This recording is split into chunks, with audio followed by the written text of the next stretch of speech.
Bismillahirrahmanirrahim. The third sheet is here to present the types of magnetism. First of all, we will see the outline of our today's lecture. There are total 5 key points in our lecture. First one is diamagnetism, paramagnetism, ferromagnetism, ferrimagnetism, and antiferromagnetism. Our today's lecture will revolve around these points. अब हम देखते हैं origin of magnetism. अगर हम magnetism के origin की बात करें तो हमें मालूम होता है कि जो इलेक्ट्रॉन्स की ऑर्बिटल और स्पिन मोशंस होती हैं उसकी वजह से मैग्नेटिज्म पैदा होती है। मतलब कि इलेक्ट्रॉन्स आपस में इंटरैक्ट कैसे करते हैं। अगर हम सादा अल्फाज में समझने की कोशिश करें तो जब मैग्नेटिक फील्ड किसी भी मटेरियल पे अप्लाइड होता है तो वो उसके इलेक्ट्रॉन्स या एटम्स उस मटेरियल के उस मैग्नेटिक फील्ड को कैसे रिस्पॉन्ड करते हैं। अब इसकी बेस पे मैग्नेटिज्म जनरेट होती है। अगर हम बगौर देखें तो पता चलता है कि सारे मटेरियल्स ही मैग्नेटिक होते हैं, लेकिन कुछ मटेरियल्स ज़्यादा मैग्नेटिक होते हैं, कुछ कम होते हैं। इसकी वजह क्या है? इसकी वजह यह है कि जब इलेक्ट्रॉन्स या एटम्स एक मटेरियल के आपस में इंटरैक्ट करते हैं तो कुछ एटम्स का देखें हम कलेक्टिव इंटरैक्शन वो कम होता है।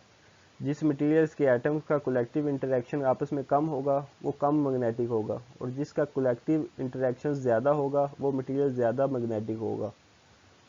इस बेस पे हमने 5 ग्रुप्स में डिवाइड किया हुआ है मैग्नेटिज्म को, वो हम आगे अगली स्लाइड में देखते हैं। जो पहले 2 ग्रुप्स हैं मतलब कि डायमैग्नेटिज्म और पैरामैग्नेटिज्म, वो मैग्नेटिकली ऑर्डर्ड नहीं है और उनकी कलेक्टिव इंटरैक्शन कम होगी। लेकिन जो आखिर वाले 3 ग्रुप्स हैं उन वो ज़्यादा मैग्नेटिकली ऑर्डर्ड हैं, उनकी ज़्यादा कलेक्टिव इंटरैक्शन होगी। इन पांचों ग्रुप्स में अगर हम देखें तो सबसे ज़्यादा जो मैग्नेटिक बिहेवियर शो करता है वो फेरोमैग्नेटिक एंड फेरीमैग्नेटिक मटेरियल्स हैं। बाकी 3 इनसे इनकी निस्बत कम मैग्नेटिक बिहेवियर शो करते हैं। नेक्स्ट है मैग्नेटिक प्रॉपर्टीज़ ऑफ एटम्स। अगर हम एटम को देखें तो कुछ एटम्स में तमाम इलेक्ट्रॉन्स पेयर्ड होते हैं, लेकिन कुछ एटम्स में कुछ इलेक्ट्रॉन्स अनपेयर्ड होते हैं। अगर हम तमाम पेयर्ड इलेक्ट्रॉन्स वाले एटम्स को मैग्नेटिक फील्ड में रखें तो मैग्नेटिक फील्ड उन्हें स्लाइटली रिपेल करता है। ये फिनोमेना डायमैग्नेटिज्म कहलाता है। अगर हम अनपेयर्ड वाले इलेक्ट्रॉन्स वाले एटम को मैग्नेटिक फील्ड में रखें तो वो इसे अट्रैक्ट करता है अपनी तरफ। मैग्नेटिक फील्ड ऐसे एटम को अपनी तरफ अट्रैक्ट करता है। ये जो बिहेवियर है इसे पैरामैग्नेटिज्म कहलाते हैं। अगर हम इन्हें कलेक्टिवली आपस में कंपैरिजन करके देखें तो जो अट्रैक्शन है वो रिपल्शन की निस्बत ज़्यादा होती है। मतलब कि जो अनपेयर्ड इलेक्ट्रॉन्स की अट्रैक्शन है मैग्नेटिक फील्ड की तरफ वो रिपल्शन से ज़्यादा है स्पिन पेयर्ड इलेक्ट्रॉन्स की। अगर हम पैरामैग्नेटिज्म को सिंप्लीफाई करना चाहें तो हम फिज़िक्स का रूल अप्लाई कर सकते हैं। मतलब कि इसे एज अ पार्टिकल कंसिडर करते हैं, ऐसा पार्टिकल जो अपने एक्सिस के अराउंड स्पिन कर रहा है और मैग्नेटिक मूवमेंट जनरेट कर रहा है। अब ये जो मैग्नेटिक मूवमेंट है ये बिल्कुल ऐसे ही है जैसे करंट एक वायर से गुजर रहा हो, वो भी मैग्नेटिक मूवमेंट जनरेट करता है। अब ये जो मैग्नेटिक मूवमेंट जनरेट हुआ है ये मैग्नेटिक फील्ड से अट्रैक्शन का कॉज करता है या अट्रैक्शन का बायस बनता है, ठीक है। लेकिन दूसरी तरफ जब हम पेड इलेक्ट्रॉन्स की बात करें तो उसमें ये मैग्नेटिक मूवमेंट जनरेट नहीं होता, जिसकी वजह से अट्रैक्शन नहीं होती। जब अट्रैक्शन नहीं होगी तो जो मैग्नेटिक फील्ड की लाइंस ऑफ फोर्स हैं वो रिपेल करेंगी, हल्का से रिपेल करेंगी इसे पेड इलेक्ट्रॉन्स वाले को। इस फिगर में 2 पैरामैग्नेटिक मटेरियल्स दिखाए गए हैं। जो फिगर ए है उसमें मैग्नेटिक फील्ड अप्लाई नहीं किया गया, लेकिन जो फिगर बी है उसमें मैग्नेटिक फील्ड अप्लाई किया गया है। तो हम डिफरेंस देखते हैं कि जिस फिगर में मैग्नेटिक फील्ड अप्लाई नहीं किया गया उसके इलेक्ट्रॉन्स ऑर्डर्ड फॉर्म में नहीं है, लेकिन फिगर बी में मैग्नेटिक फील्ड अप्लाई किया गया है तो उसके इलेक्ट्रॉन्स है जो वो ऑर्डर्ड फॉर्म में आ गए हैं। नेक्स्ट है मैग्नेटिक प्रॉपर्टीज़ ऑफ मेटल्स। अगर हम डायमैग्नेटिज्म और पैरामैग्नेटिज्म के कंसेप्ट की बात करें तो ये इंडिविजुअल एटम्स के लिए है। अगर हम बल्क में मैग्नेटिक बिहेवियर देखना चाहें तो इसके लिए फेरोमैग्नेटिज्म और एंटी फेरोमैग्नेटिज्म के कंसेप्ट आते हैं, जैसा कि मेटल्स के लिए हैं।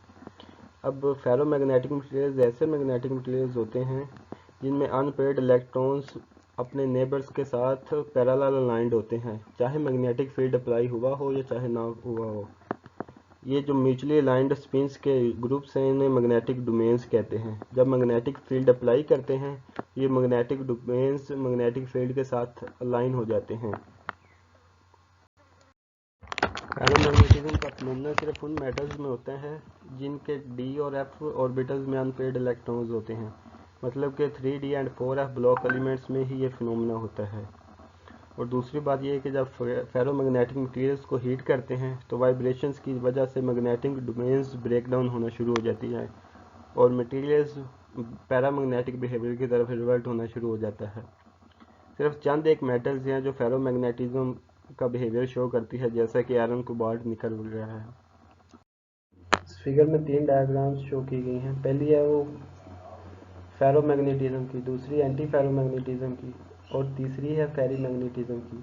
पहली में सारी पैरेलल अलाइनमेंट शो की गई है जिसकी वजह से इंटरेक्शंस है वो ज़्यादा होती है। दूसरी एंटी पैरेलल अलाइनमेंट जिसकी वजह से इंटरेक्शंस कम होती हैं। और तीसरी में कहीं ज़्यादा कहीं पैरेलल है कहीं एंटी पैरेलल है। आयरन और निकल स्ट्रॉन्ग मैग्नेटिक मटेरियल्स कंसिडर किए जाते हैं। इन मटेरियल्स में पैरामैग्नेटिक मटेरियल्स की निस्बत जो एटॉमिक मूवमेंट्स होती हैं वो स्ट्रॉन्ग इंटरेक्शंस प्रोड्यूस करती हैं। तो यही इंटरेक्शंस बाद में पैरेलल या एंटी पैरेलल अलाइनमेंट को डिसाइड करती हैं। इस स्लाइड में हम मैग्नेटाइजेशन के 2 डिफरेंट कंसेप्ट पढ़ेंगे। एक है स्पॉन्टेनियस मैग्नेटाइजेशन और दूसरी है सैचुरेशन मैग्नेटाइजेशन। जो स्पॉन्टेनियस मैग्नेटाइजेशन है ये एक ऐसी मैग्नेटाइजेशन है जो मैग्नेटिक फील्ड की एब्सेंस में प्रोड्यूस होती है और ये 0 केल्विन टेम्परेचर पे मैग्नेटिक मूवमेंट्स के डिपेंडेंट होती है। मतलब कि इसमें हमें मैग्नेटिक फील्ड की ज़रूरत नहीं होती। लेकिन जो दूसरी है सैचुरेशन मैग्नेटाइजेशन उसमें मैग्नेटिक फील्ड की ज़रूरत होती है, वो मैग्नेटिक फील्ड की प्रेजेंस में प्रोड्यूस होती है। सैचुरेशन मैग्नेटाइजेशन एक ऐसी प्रॉपर्टी है जिसे हम लेबॉर्ट्री में मेजर कर सकते हैं।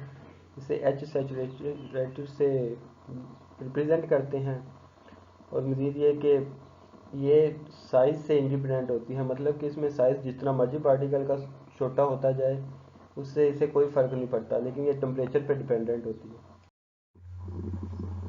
अगर हम पैरामैग्नेटिक और फेरोमैग्नेटिक को देखें तो कंसेप्चुअल वाइज कुछ सिमिलरिटीज़ हैं इनमें, लेकिन इनमें एक बड़ा डिफरेंस मैग्नेटाइजेशन का है। अगर हम रूम टेम्परेचर और मॉडरेट मैग्नेटिक फील्ड्स दोनों में देखें तो जो फेरोमैग्नेटिक मटेरियल्स हैं उनकी मैग्नेटाइजेशन ज़्यादा सैचुरेटेड है पैरामैग्नेटिक मटेरियल्स की निस्बत। इस ग्राफ के वाई एक्सिस पे मैग्नेटाइजेशन है और एक्स एक्सिस पे अप्लाइड मैग्नेटिक फील्ड। तो हम देखते हैं कि जैसे जैसे हम मैग्नेटिक फील्ड को ज़्यादा करते जाते हैं वैसे वैसे मैग्नेटाइजेशन भी ज़्यादा होती जाती है, लेकिन up to a certain limit. एक लिमिट पे जाके मैग्नेटाइजेशन सैचुरेटेड हो जाती है। उससे आगे हम जितना मर्जी मैग्नेटिक फील्ड ज़्यादा करते जाएं मैग्नेटाइजेशन नहीं बढ़ती, वो सैचुरेटेड ही रहती है। फेरोमैग्नेटिज्म के रिलेटेड 2 थ्योरीज है, एक है क्लासिकल थ्योरी और दूसरी है क्वांटम थ्योरी। क्लासिकल थ्योरी जो है वो वेल्स ने 1907 में पुट फॉरवर्ड की थी। उसने कहा था जो ये फेरोमैग्नेटिज्म का प्रोसेस है या बिहेवियर है ये सिर्फ उसी वक्त हम इसको कैलकुलेट कर सकते हैं या देख सकते हैं जब मैग्नेटिक फील्ड अप्लाई हुआ हो। लेकिन जो था हेजनबर्ग, मतलब जिसने क्वांटम थ्योरी पुट फॉरवर्ड की थी, उसने इसके एक्सप्लेनेशन में मैग्नेटिक मूवमेंट्स की टर्म्स यूज़ की थी मैग्नेटिक फील्ड की जगह। उसने कहा था जब मैग्नेटिक मूवमेंट्स प्रोड्यूस होती हैं तो वो अलाइनमेंट का पैरेलल अलाइनमेंट या एंटी पैरेलल अलाइनमेंट का सबब बनती है, जिसकी वजह से ये फेरोमैग्नेटिज्म का बिहेवियर शो होता है। सुपर मैग्नेटिज्म का प्रोसेस साइज से रिलेटेड होता है। जब पार्टिकल का साइज बहुत स्मॉल हो जाता है कि 10 नैनोमीटर तक आ जाए, 10 नैनोमीटर तक, तो जो पैरामैग्नेटिक बिहेवियर शो करना शुरू कर देते हैं मटेरियल। हत्ता कि टेम्परेचर चाहे क्यूरी टेम्परेचर से कम ही क्यों ना हो। क्यूरी टेम्परेचर एक ऐसा टेम्परेचर होता है, एक स्टैंडर्ड कह लें हम, जिससे अप डाउन में मटेरियल्स की प्रॉपर्टीज़ बदलना शुरू हो जाती है। मतलब कि एक साइड पे मटेरियल मैग्नेटिक है तो दूसरी तरफ वो नॉन मैग्नेटिक बिहेवियर भी शो कर सकता है। जैसा कि दूसरे मटेरियल में हम क्रिटिकल टेम्परेचर लेते हैं तो मैग्नेटाइजेशन के प्रोसेस में क्यूरी टेम्परेचर कहा जाता है इसको। जब टेम्परेचर क्यूरी टेम्परेचर से नीचे आता है तो थर्मल एगिटेशंस की स्ट्रेंथ कम हो जाती है।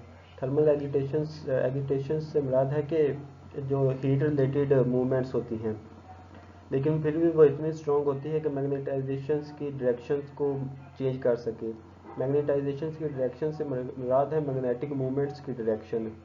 जब मैग्नेटिक मूवमेंट्स की डायरेक्शन चेंज हो जाती है तो इन्हें वो रैंडमली अरेंज कर देती है क्रिस्टल लेटिस में, जिसकी वजह से नेट मैग्नेटिक मूवमेंट ज़ीरो हो जाता है। इस फिनोमेना की हमारी डेली लाइफ में भी बहुत सी एप्लीकेशंस है, जैसा कि बायोमेडिकल फील्ड में भी इसकी बहुत सी एप्लीकेशंस देखने को मिलती हैं।